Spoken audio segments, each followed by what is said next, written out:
Nah, ayo sedulurku kita bahas lagi tentang psikosomatik. Nah, sebenarnya psikosomatik itu berasal dari kata psihe atau psiki ya, artinya pikiran, dan kemudian soma atau tubuh.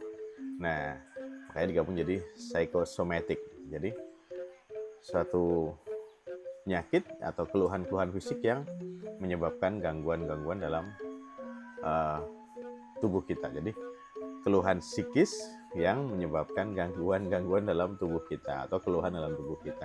Nah, makanya munculnya keluhan-keluhan fisik itu yang tanpa dilandasi oleh alasan medis yang jelas. Jadi nggak ada gejala yang lain yang menunjukkan ke arah satu diagnosis tertentu. Nah, itu sedulurku ya. Jadi ketika merasa deg-degan atau merasa mungkin sesak ya dengan gejala yang tidak khas. Misalnya sesak kan kita harus tahu tuh, oh frekuensi nafasnya meningkat seperti itu ya. Terus kemudian ada beberapa pemeriksaan yang dilakukan oleh dokter ya, terlihat bahwa saudara kita ini mengalami suatu jenis sesak nafas. Tapi tidak khas pada seluruh kita ini, berdebar-debar, nyeri yang tidak khas pada tubuh misalnya seperti itu, tidak mengarah pada satu diagnosis tertentu. Nah, jadi suatu hal yang mempengaruhi psikis atau pikiran-pikiran kita yang menimbulkan gejala seperti gejala fisik. Nah, begitu seluruhku. Jadi dan kadang-kadang gejala fisik yang sebenarnya dulunya sudah ada semakin memburuk gejalanya, seakan-akan memburuk padahal tidak terjadi apa-apa, tidak jadi peradangan atau hal yang lain. Nah, gimana ini bisa terjadi seluruhku semua?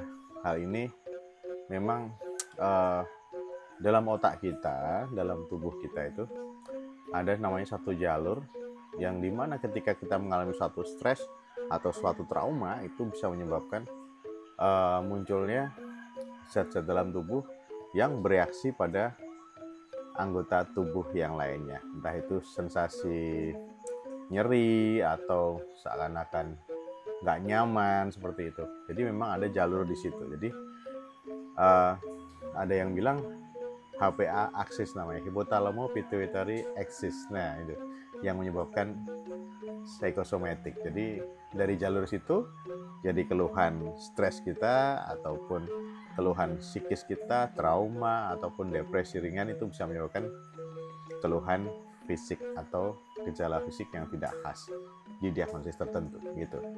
Nah, makanya ketika ada keluhan-keluhan sedikit, sebenarnya itu suatu bentuk warning, suatu bentuk kamu capek nih, makanya nyeri pada tengkuk misalnya. Kamu capek nih, badanmu pegel-pegel seperti itu. Jadi hal ini biasanya suatu warning saja bahwa kita tuh sedang capek, perlu istirahat gitu. Jadi jangan ditanggapi suatu bentuk warning itu suatu penyakit yang berat kalau misalnya tidak ditemukan suatu gejala yang khas pada diagnosis tertentu gitu saudaraku ya. Nah, itu seringkali membuat saudara-saudara kita, sedulur-sedulur kita itu makin tambah cemas dengan sakitnya. Gitu saudaraku ya. Oke. Jadi kalau misalnya kita temui sedulur kita yang mengidap gitu, boleh saja melakukan pemeriksaan fisik ya, misalnya pemeriksaan laboratorium, periksa ke general practitioner, kita lihat bahwa ada sakit yang lain nggak, ada gejala-gejala sesak atau bagaimana, dipastikan dulu. Boleh, pastikan dulu. Tapi ya seperti itu. Mungkin pemeriksaan yang normal ini tidak cukup melegakan saudara-saudara kita, sedulur-sedulur kita yang mengalami hal ini.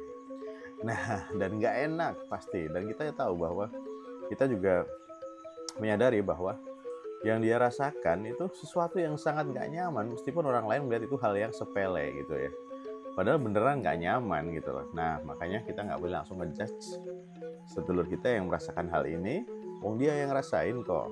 Ya kita afford aja, kita terima aja. Oh ya sudah, apa yang bisa dibantu kan begitu sedulurku ya. Jadi nggak perlu kamu gitu aja merasakan gini-gini. Malah nggak boleh seperti itu ya. Tetap kita harus boleh curious untuk lakukan pemeriksaan gitu ya. Tapi setidaknya kita paham ketika pemeriksaan normal ini ada yang nggak beres dari apa yang kita pikirkan, ada satu trauma yang mungkin muncul kembali. Seperti itu kita lihat dulu.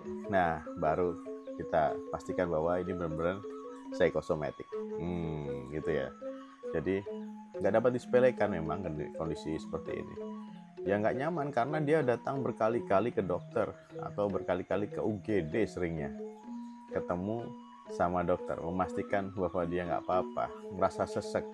Dia harus dapat oksigen beberapa menit, 30 menit, 1 jam, baru dia merasa lega dan dia pulang karena pemeriksaannya normal. Dan datang berkali-kali. Nah, ini yang sangat mengganggu, sedulurku ya. Baik mengganggu pasien sendiri ataupun mengganggu caregiver yang ada di sekitarnya atau saudara-saudara kita, sedulur kita yang ada di sekitarnya. Nah, nggak enak banget kan? Nah, makanya kita mesti ngertiin kenapa penyebabnya. Jadi, keluhan psikis yang menimbulkan gejala di fisik tanpa ada diagnosis tertentu, mengarah pada diagnosis tertentu. Nah, gitu sedulurku ya. Nah, ada nggak kira-kira yang merasa seperti ini? Ya, tidak perlu kita salahin, ya jangan dimarah-marahin, tapi diarahkan pada cara pengobatan yang benar. Atau jangan berpikir bahwa ini suatu bentuk ya sihir atau bagaimana ya. Ya tidak perlu begitu, meskipun di budaya kita ada seperti itu ya. Boleh saja percaya, tapi alangkah baiknya secara fisik kita lihat apakah ada gangguan atau tidak. Nah, gitu sedulurku ya. Ayo bantu sedulur kita yang merasakan keluhan, tidak ada diagnosis tertentu, tidak mengarah pada keluhan tertentu, pemeriksaannya normal semua. Nah, mungkin dia mengidap satu keluhan dinamakan psikosomatik. Oke, sedulurku, kita bantu sedulur-sedulur kita ya, datang ke tempat yang tepat, berobat berikhtiar ke tempat yang tepat, dan tetap merasakan senang, bahagia, bekerja optimal, produktif ya. Dan tentu saja tetap waras dan gaspol, sehat selalu. Yuk kita bantu.